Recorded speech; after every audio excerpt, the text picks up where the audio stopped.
یہ global warming, pollution اور مستقل جو گرمی میں اضافہ اور شدت ہو رہی ہے اور ہیٹ ویو ہے، ان تمام باتوں کو مد نظر رکھتے ہوئے ہمارے شہر کے ایک سوشل ایکٹیوسٹ جناب طارق خان صاحب نے دارالافتاء فرنگی محل میں ایک کوشچنر داخل کیا، اور جس میں کہ انہوں نے یہ جاننا چاہا کہ کیا ان سب چیزوں سے حفاظت کے لیے مذہب اسلام میں کوئی رہنمائی موجود ہے۔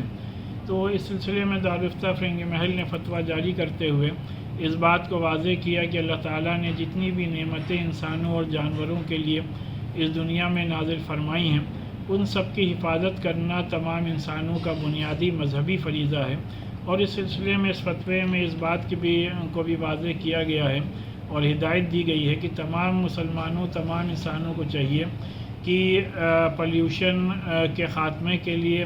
اور گلوبل وارمنگ سے انسانوں اور جانوروں کو محفوظ رکھنے کے لیے یہ ضروری اور لازمی ہے کہ ہم سب لوگ زیادہ سے زیادہ پیڑ پودے لگائیں، گرینری کی حفاظت کریں، کیونکہ اس سلسلے میں پیغمبر اسلام نے ارشاد فرمایا ہے کہ جو شخص بھی ایک بھی پیڑ لگائے گا تو جب تک انسان اور جانور اس سے فائدہ اٹھاتے رہیں گے اس کا ثواب اس کو ملتا رہے گا۔ اسی طریقے سے پانی کو ویسٹ کرنے کو ایک گناہ عظیم قرار دیا گیا ہے، اور مذہب اسلام نے اس بات کا بھی حکم دیا ہے کہ سمندر، ندیاں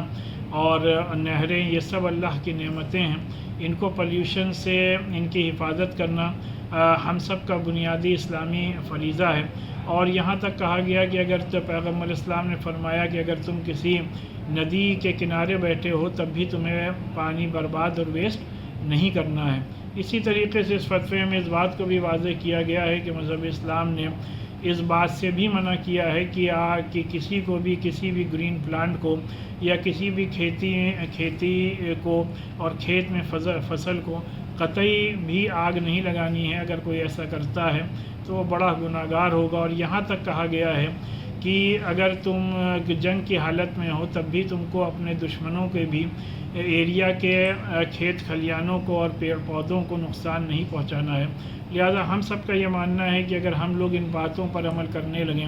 تو جو اوزون لیئر کو تیزی سے نقصان پہنچ رہا ہے